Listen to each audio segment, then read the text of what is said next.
Escuche este dato. Mientras se aprobaba, por el error de un diputado del PP, la contrarreforma laboral para, según ellos, terminar con la temporalidad, el gobierno del mentiroso Pedro Sánchez subía la temporalidad en el sector público al máximo histórico de 32,5%, 10 puntos porcentuales más que en el sector privado. Decir cínico es poco. Empezamos.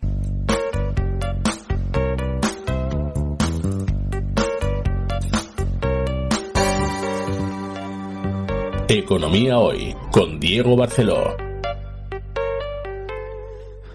Hola, bienvenido a esta nueva edición de Economía Hoy, como siempre con la ayuda fundamental de Miguel Martínez en el control.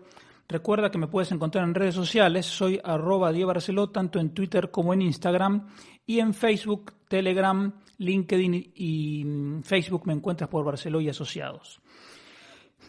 La primera noticia económica que cabe comentar es la de la encuesta de población activa del primer trimestre. Lo primero es el comentario de todos los trimestres. Es increíble cómo pasan los años, pero en los medios se sigue analizando mal, se transmite mal esta información y la gente se confunde.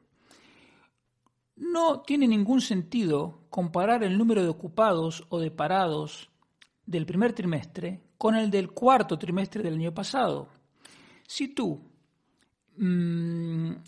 comparas las ventas de Coca-Cola de enero en pleno invierno con las ventas de Coca-Cola de agosto en pleno verano, evidentemente en enero se van a vender menos Coca-Colas, pero no porque la empresa vaya mal, sino porque hace frío, o sea, no tiene nada que ver. Entonces, si tú quieres saber cómo va la empresa, en este caso las ventas de Coca-Cola, tienes que comparar las ventas de enero con las de enero del año anterior y las de agosto con las de agosto del año anterior. Si quieres hacer esa comparación, comparar con el mes anterior o con el trimestre anterior, tienes que hacerlo de alguna de las dos siguientes maneras. Tienes una única manera, que es desestacionalizarlo. Hay filtros matemáticos para quitar ese efecto estacional, quitar en teoría ese efecto estacional, y entonces puedes comparar el dato de cualquier mes o de cualquier trimestre con el de cualquier otro. Pero a mí esos métodos matemáticos mucho no me gustan porque si tú utilizas dos filtros diferentes te va a dar resultados diferentes. Y además los datos cambian, cada mes tienes que calcularlo todo de nuevo. Entonces yo prefiero hacer lo que se llama la comparación interanual, que es lo que te comentaba. El dato de un mes con el mismo mes del año anterior o de un trimestre con el mismo trimestre del año anterior. Desde 2008 hasta aquí, todos los primeros trimestres cae el empleo en el primer trimestre con respecto al cuarto trimestre del año anterior. En todos, en los años en que la economía iba bien, en los años que la economía iba mal, siempre, porque es una cuestión de estacionalidad. Y en cuanto al paro, desde 2002 hasta aquí, o sea, en 20 años, solo una vez bajó el paro en el primer trimestre. Lo normal es que el paro en el primer trimestre suba, insisto, en los años buenos y en los años malos, porque es una cuestión estacional. Cuando se quieren dar esas explicaciones simples de no, se terminó la campaña de Navidad, yo no puedo creer cómo se recurre a esos tópicos. La economía española es enorme, o sea, y hay muchos tipos de actividades con estacionalidades distintas, y de hecho la estacionalidad cambió. Antes de 2008 era distinto. Entonces, España no depende de una campaña de Navidad porque las tiendas contraten a personal para vender juguetes para Reyes. Mira, mi opinión de estos datos es que si tenemos en cuenta que en el primer trimestre ocurrió el inicio de la guerra de Ucrania, se disparó todavía más la inflación, fue la huelga de transporte, se aprobó la contrarreforma laboral, etcétera, y tenemos además el efecto añadido de la nueva subida del salario mínimo. Estos datos son demasiado buenos. Entonces, justamente el problema de estos datos es que no hay formas de explicarlos a partir del funcionamiento de la economía. Tú fíjate, Si comparas el primer trimestre del 2022 con el del 2021, el número de ocupados aumentó 4,6%, casi 880.000 personas. Es una barbaridad. Si quitamos el mismo trimestre, el año pasado, digamos, si nos comparamos la variación interanual de todos los trimestres, tenemos que ir hasta el 2005 para encontrar un aumento interanual similar. Y ya no podemos decir que esto es todo empleo público, porque ya no es así. El empleo público lleva 2 trimestres reduciéndose. Y tampoco es que tampoco podemos decir que ahora hay muchísima más gente en ERTE, como antes cuando había 1 millón de personas en ERTE. No, ahora son 100.000 personas. Entonces, el tema es, con todas las cosas que te acabo de mencionar, de la guerra, la incertidumbre, la inflación, etcétera, con el desastre de gobierno que hay, ¿cómo es posible que se hayan contratado casi 880.000 personas? De hecho, van 4 trimestres seguidos en que sube el empleo en todas las comunidades autónomas a la vez, y eso no pasaba desde 2006. Y además hay otra cosa que también es positiva, que es la siguiente, que los nuevos empleos beneficiaron a casi 480.000 parados, o sea, pudo absorberse una parte del paro gracias a la creación de empleo, pero también hubo gente que se sumó al mercado de trabajo, casi 400.000 personas, y encontraron un empleo, que eso es algo muy bueno porque es lo que se llama la población activa. Gente que estaba inactiva empezó a buscar trabajo y lo encontró, que es lo ideal. La tasa de paro hace un año era 16% y ahora es 13,6%. Bien. Entonces, como te digo, cuando miras el mercado laboral en sí mismo, dices, esto va bien. El problema es que no cuadra con cómo está el resto de la economía. ¿Por qué? En primer lugar, el PIB del primer trimestre es un 2,3% más pequeño que el de hace 3 años. ¿Sí? Si tú comparas primer trimestre del 19 con el del 22, encuentras que el PIB es un 2,3% más pequeño. Sin embargo, el número de ocupados es un 3,2% más grande. Entonces tú dices, ¿cómo es posible que en una economía más pequeña haya trabajo para más gente? Eso no cuadra.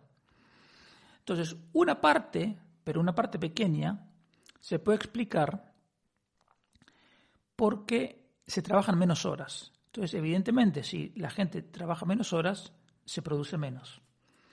Pero el efecto más importante es porque cae la productividad, que es lo que te vengo diciendo hace varios programas. Es decir, que hace falta más gente para producir una misma cantidad de cosas.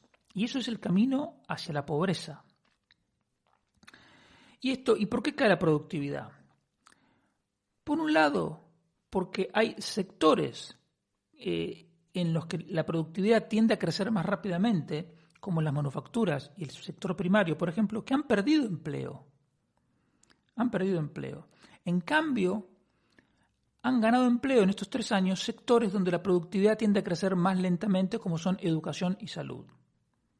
De hecho, en sanidad y educación, de esas 2 actividades, han salido más de 4 de cada 10 empleos creados en los últimos 3 años. Entonces la gente dirá, bueno, eso es genial porque vamos a tener una población más educada y con mejor salud. Claro, pero eso habrá que mantenerlo con un resto de actividades productivas, más productivas, que crezca la productividad, y eso es una de las cosas que está fallando. Tú fíjate una cosa, de 100 ramas de actividad que hay, de 100, solo son 7 las que están tirando el carro del empleo. Sanidad y educación, que te acabo de decir, almacenamiento, que está vinculado con la explosión del comercio electrónico, consultoría informática y otras 3 actividades profesionales. Pero hay 3 grandes ramas que emplean a mucha gente, que son el comercio minorista, la hostelería y el servicio doméstico, que perdieron empleo. O sea, en esas tres ramas, comercio minorista, hostelería y servicio doméstico, trabaja 1 de cada 5 personas en España. Pero esas tres, en los últimos 3 años, han perdido 300.000 empleos. Por lo tanto, el empleo, la creación de empleo está concentrada en pocas ramas de actividad. ¿Y eso qué quiere decir? Que ese crecimiento del empleo tiene los pies de barro. Porque, insisto, no lo tienes diversificado. Son poquitas ramas las que crean empleo y entonces, en cuanto tengan un problema, se terminó. Merece la pena mencionar el caso del servicio doméstico porque muestra el carácter antisocial del salario mínimo. El salario mínimo, los demagogos e ignorantes dicen que lo suben para proteger a la gente. Bien, en el servicio doméstico prácticamente todos cobran el salario mínimo porque es un empleo de baja cualificación. Ahora, ¿qué pasó?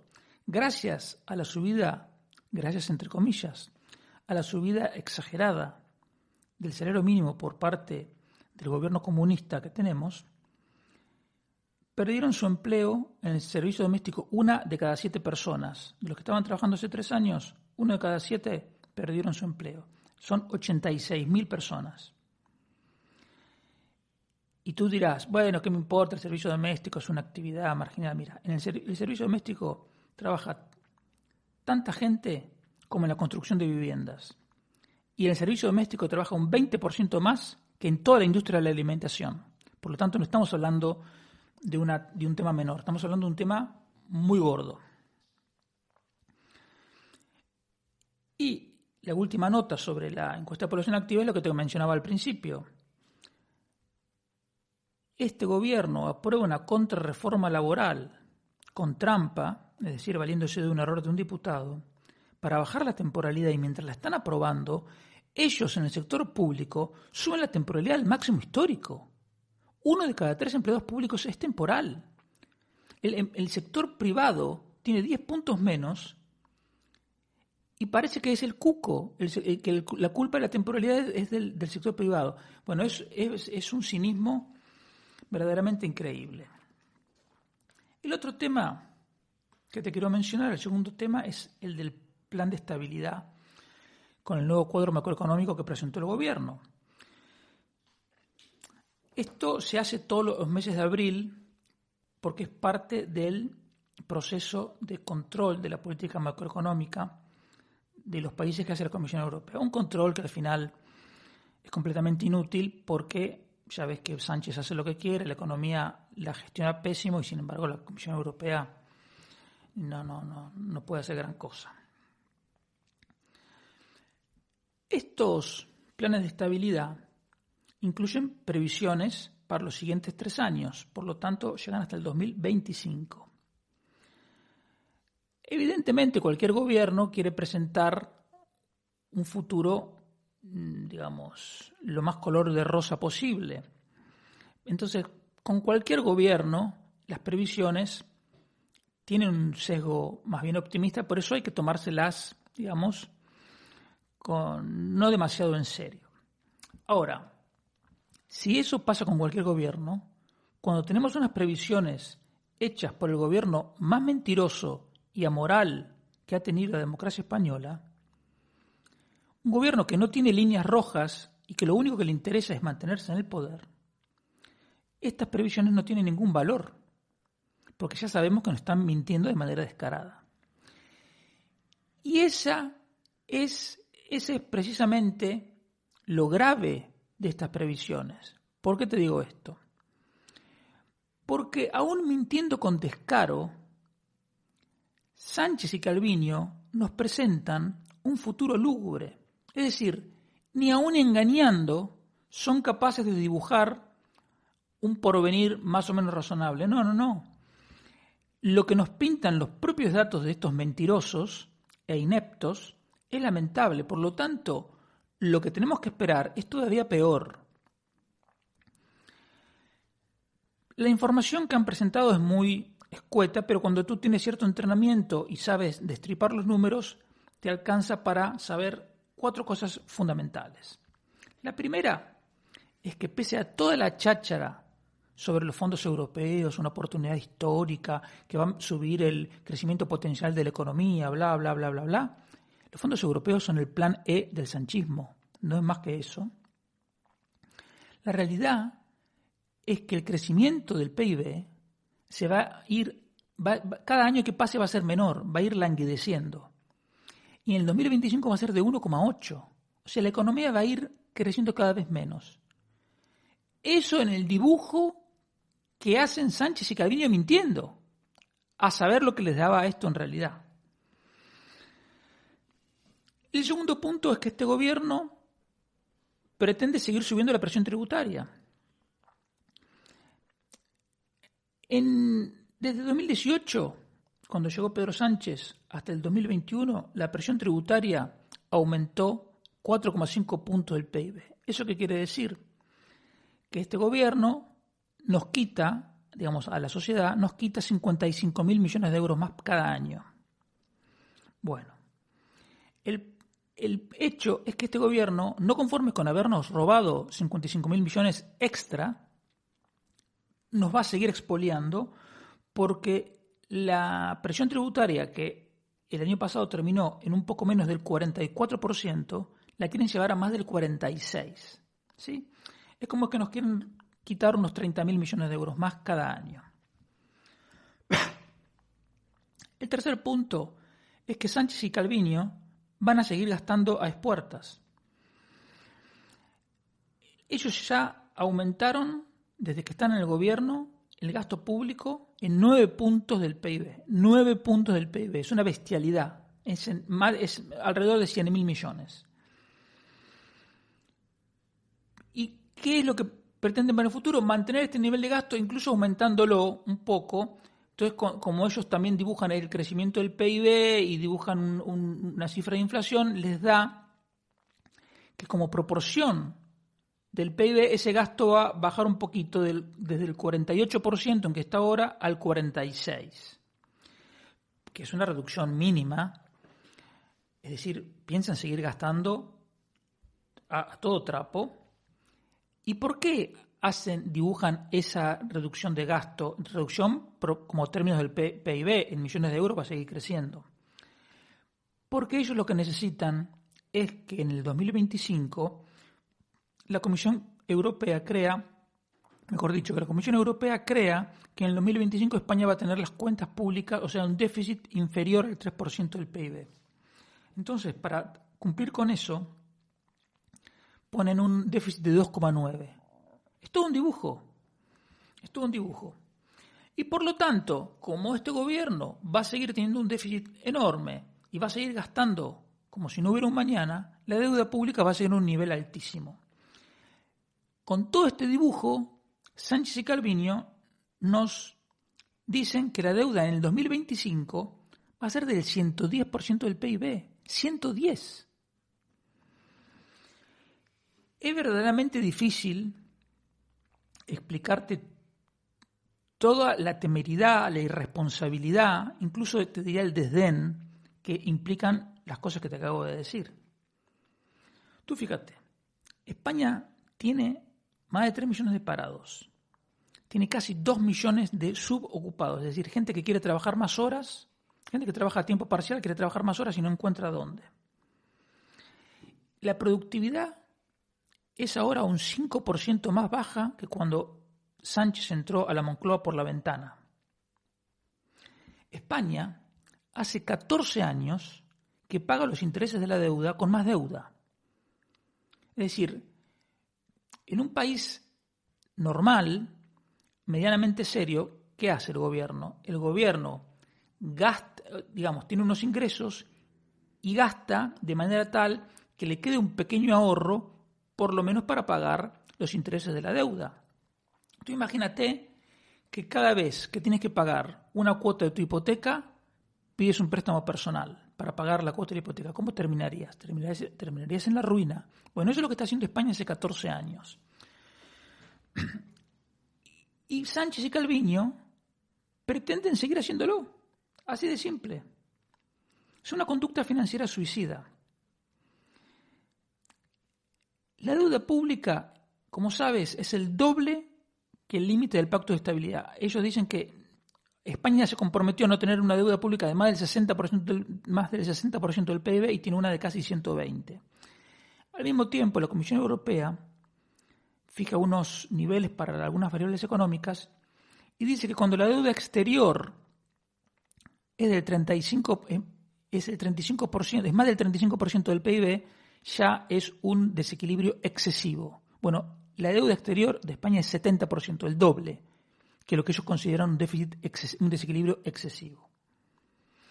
Entonces España necesita urgentemente un plan que reduzca el gasto público, empezando por los 60.000 millones de euros que se pierden en eficiencias, como muestra un informe del Instituto de Estudios Económicos, que hay que rebajar impuestos, sobre todo a las empresas para que inviertan y contraten más gente, y hacer reformas para recuperar la productividad perdida, ganar competitividad y permitir que la empresa española crezca.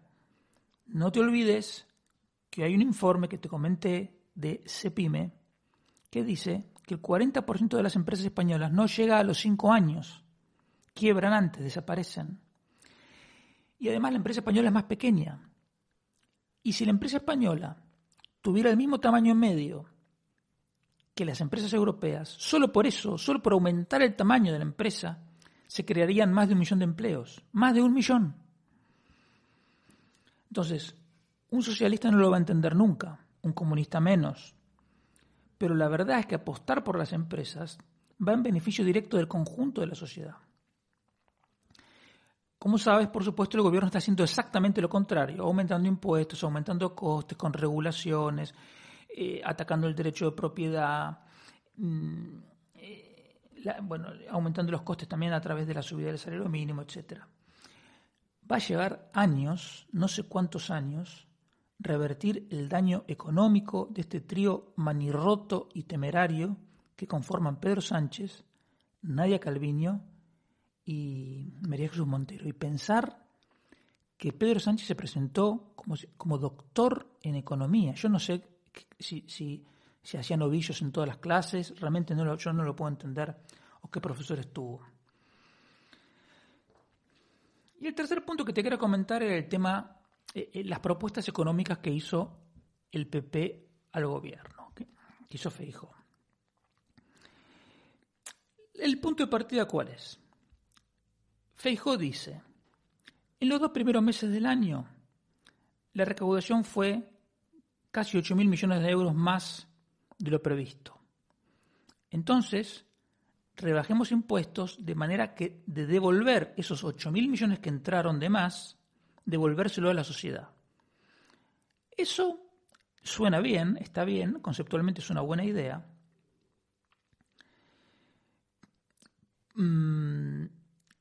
Pero cuando tú empiezas a destripar las propuestas concretamente, ya empiezas a encontrar algunas cosas que a mí por lo menos no me gustan.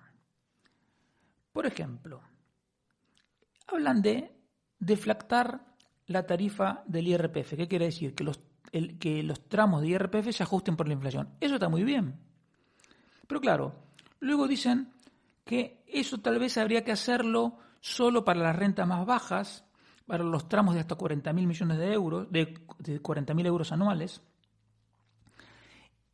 y que eso permitiría aumentar la progresividad. Y eso no me gusta en absoluto. Porque en primer lugar, ¿por qué bajarle el impuesto al que gana hasta 40.000 euros y al que gana más no? Eso es un concepto socialista. La progresividad de los impuestos es algo negativo para el conjunto de la sociedad.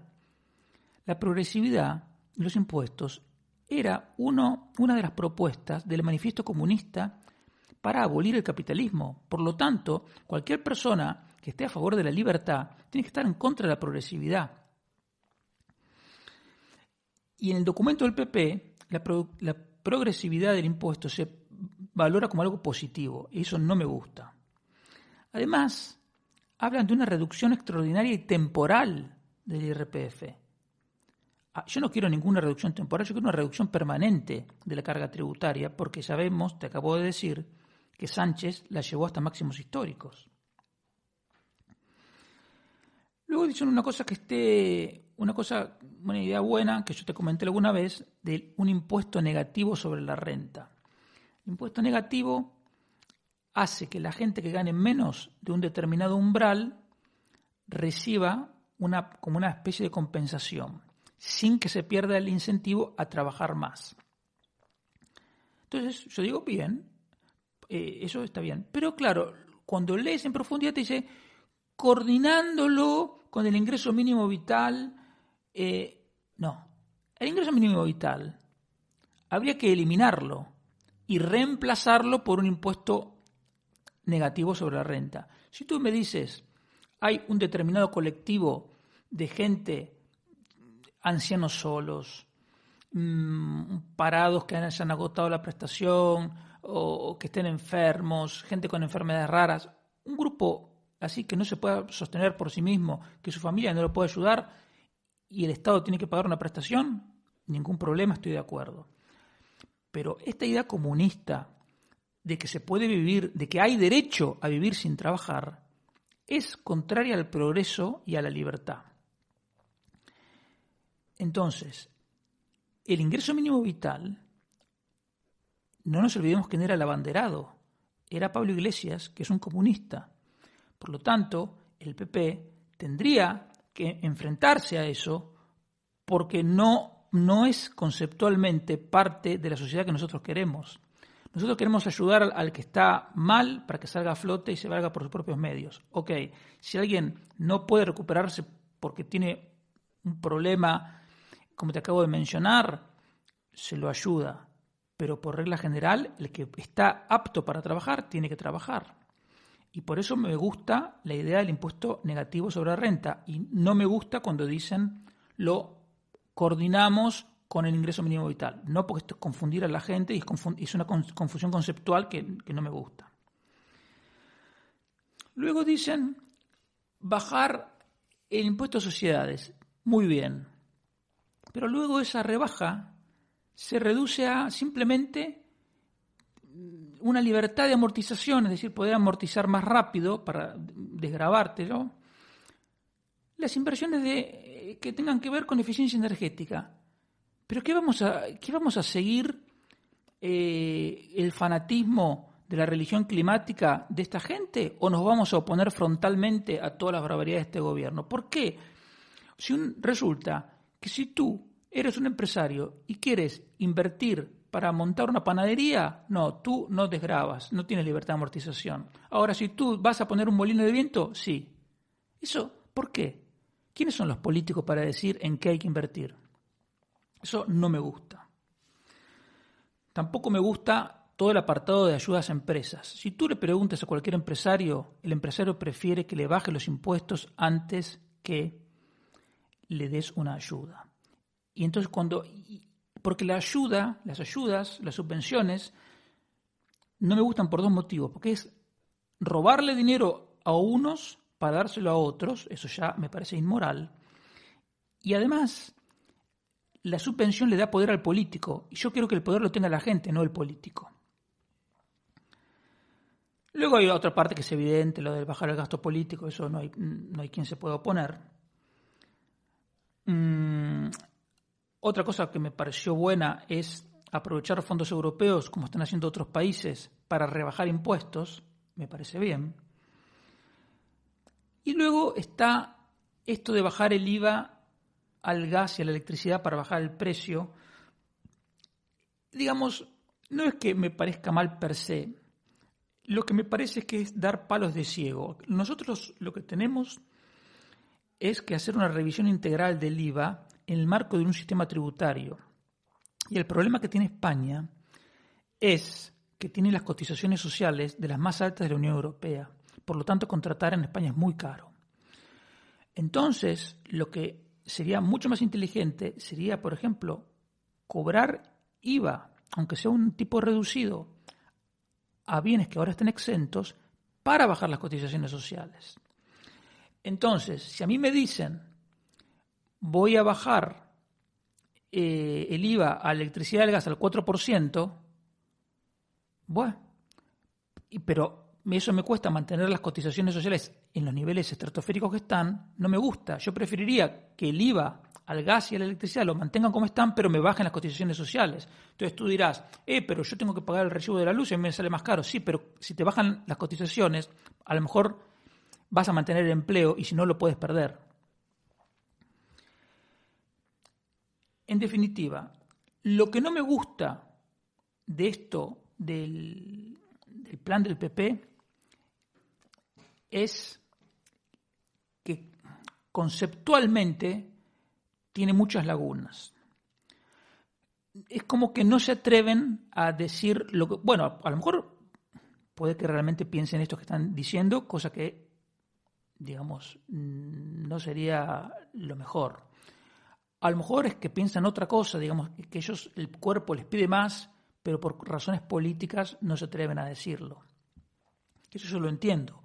Esto al final es un plan de un partido que quiere ganar las elecciones. Por lo tanto, es lógico que se guarde cartas bajo la manga. Y nunca te olvides del caso en Argentina de Carlos Menem, que como presidente de una provincia argentina era un desastre y luego cuando llegó al poder fue el mejor presidente de los últimos 100, 120 años en Argentina, porque aplicó un plan liberal conservador como nadie había hecho en Argentina en el siglo XX, digamos. Entonces, siempre me acuerdo por eso, porque digo, un político en campaña es una cosa, los terminas de conocer cuando están en la presidencia del gobierno.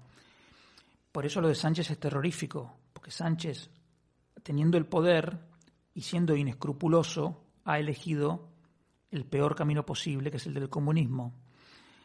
A lo mejor Feijóo, si gobierna, es mucho más agresivo en la rebaja de impuestos, se olvida de la progresividad, no lo sé. Hoy, lo que me resulta de esta propuesta es que es evidentemente preferible a todo lo que está haciendo el gobierno, porque viene de parte de gente seria, pero, y con experiencia de gestión, pero al mismo tiempo la comparación que yo hago es, me resulta mejor a lo que está haciendo el gobierno, del mismo sentido que prefiero la socialdemocracia al comunismo. Pero la socialdemocracia no es lo mejor, porque la socialdemocracia, digamos, promueve el intervencionismo, los altos impuestos, el gasto público, es decir, la socialdemocracia va contra la libertad individual. Como yo preferiría una concepción liberal conservadora, no hay cosas, como digo, en esta propuesta del PP que me chirrían.